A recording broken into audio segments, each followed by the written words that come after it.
Mendekati zina haram, dilarang. Zinanya lebih gitu jamnya.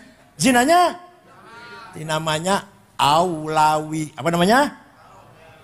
Ini hasil produk ilmunya Imam Syafi'i.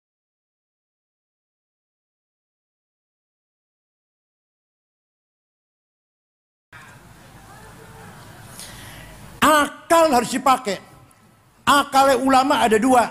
Akal kolektif menghasilkan ijma, konsensus. Paham betul? Arkanus sholati sab'ata asyar. Rukun sholat pitulas. Niku mboten Quran, mboten hadis. Hasil akale ulama. Ada lagi akal individual namanya kias, analogi. Kias ada 9. Aulawi, burhani, mantiki, jadali, istiqra'i, tamtili, khitabi, syi'ri, ikna'i. Kalau nggak pakai kias kita nggak bisa ngapa-ngapain. Sabu-sabu, narkoba, haram atau halal? Haram. Berani mengharamkan, di Qurannya ada. Inna sabu wonten. Hadis wonten. Kok berani mengharamkan sampean? Pakainya kias. Pakainya apa? Kias burhani. Kias fakta. Ini barang faktanya memabokkan. Berarti podo karo khomer. Khomer ni Quran ono. Haram. Berarti ini barang haram. Hada muskirun. Wa kullu muskirin khomrun. Wa kullu khomrin haram. Fahada haram. Ini namanya burhani, menggunakan apa? Muqaddimah sughra, premis minor, muqaddimah kubra, premis major, qaul syarih, legal statement, kemudian natijah, conclusion as-shadiqah yang positif. Anda paham betulnya benar? Kayak Khalil almarhum, bapaknya Gus Yakut, bapaknya Gus Yahya, punya karangan ilmu mantik. Bahasa Indonesia sudah gampang dibaca lah. Gak usah yang bahasa Arab, angel. Jadi kias aulawi, kias burhani sangat penting untuk menanggapi masalah-masalah yang sekarang terjadi yang dulu belum ada dibicarakan oleh para ulama. Coba kalau nggak pakai kias, nggak bisa ngapa-ngapain kita. Nomor 2, nempeleng ayah ibu, boleh nggak? Quran nggak ngelarang tuh, Quran nggak ngelarang. Yang dilarang Quran, gimana? Wala taqul lahuma uffi wala tanharhuma.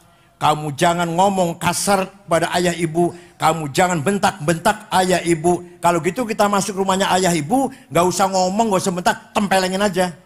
Boleh nggak itu? Boleh nggak? Kok nggak boleh, kenapa? Di Quran betul larang kok.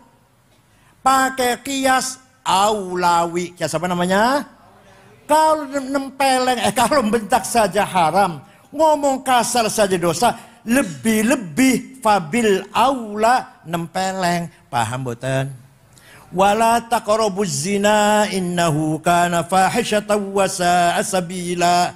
Jangan mendekati zina. Jangan apa? Mendekati. Jadi yang dilarang mendekati. Zina dilarang, mendekati zina. Zinanya mendekati zina haram, dilarang. Zinanya lebih gitu jamnya. Zinanya ini namanya aulawi. Apa namanya? Ini hasil produk ilmunya Imam Syafi'i.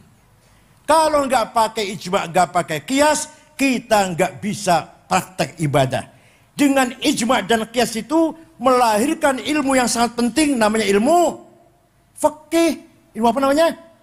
Ilmu fikih itu juklak, juknis, petunjuk caranya sholat. Ilmu fikih ada safinah, ada sulam, fatul qorib, fatul mu'in, fatul wahab, muhadzab, majmu, mahalli. Itu produk ijma dan kias ulama. Tanpa ijma kias ulama gak akan ada ilmu fikih. Kalau nggak pakai ijma, ikut ulama, nggak ngerti ijma kias, nggak ikut ijma kias, nggak bisa ngapa-ngapain. Ayo, ada orang sholat, sholatnya bagus. Saya tanya, Ustaz, sholatnya bagus sekali. Bener sholatnya lah. Belajar di mana? Oh, saya belajar Quran dan hadis. Wallahi bohong. Demi Allah bohong. Kalau ada orang sholatnya bagus, belajar Quran hadis, bohong. Jawabnya yang benar, belajar dari ayah, diajari ibu sejak kecil, belajar dari ustadz di madrasah, dari imam musola sebelah rumah. Nanti imamnya itu dari gurunya, dari kainya, dari syekhnya, mentok tenggone Imam Syafi'i. Imam Syafi'i gurunya antara lain gurunya Imam Malik. Imam Malik gurunya Imam Robi'ah. Imam Robi'ah gurunya Imam Khorijah. Imam Khorijah putra sahabat Zaid bin Thabit. Sahabat Zaid ya muridnya Kanjeng Nabi, sahabat. Jadi kita ikut Imam Syafi'i berarti kita ikut Rasulullah sallallahu alaihi wasallam.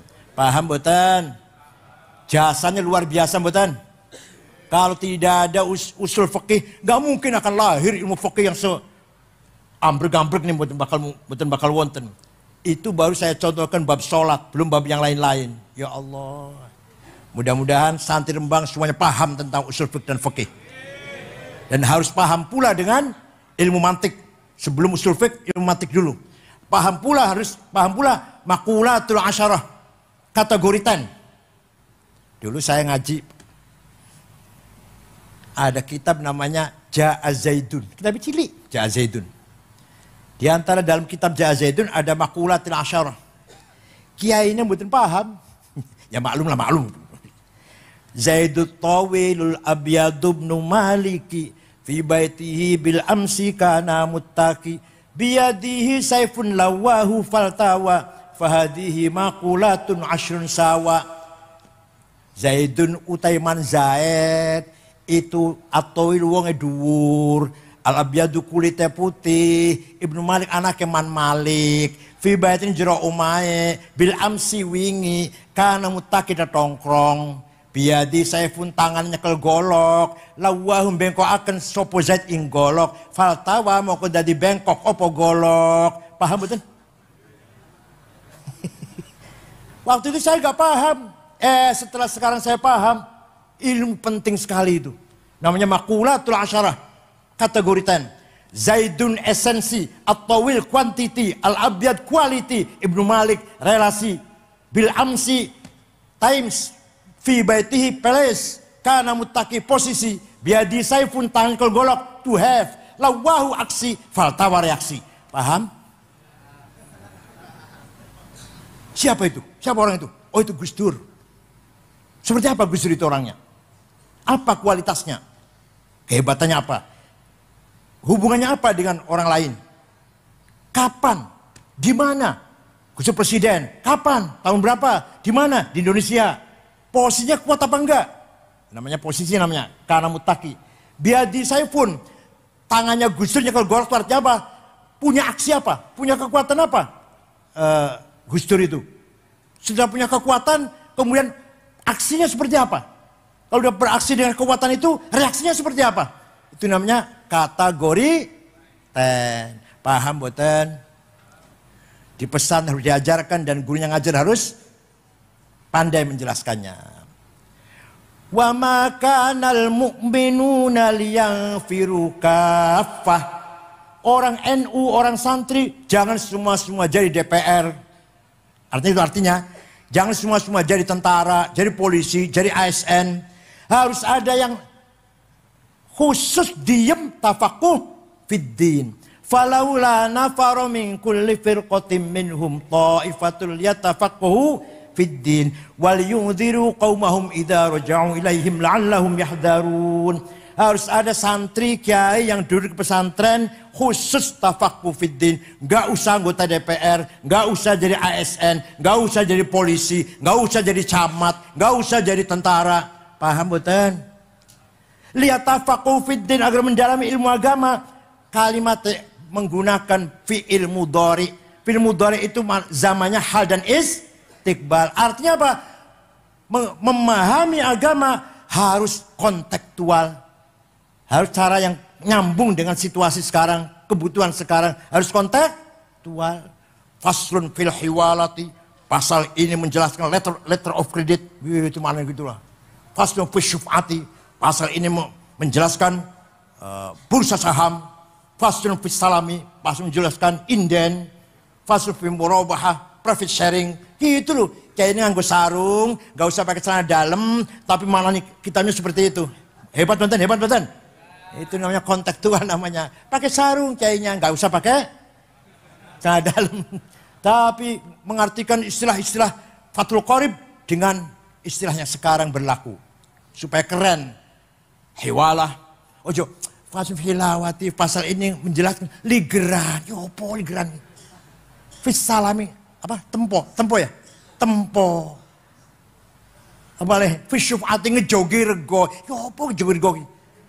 Syuf'ah, bursa saham. Itu loh. Hewal letter of credit. Paham betul? Itu namanya ya tafakunya pakai fi'il mudhari.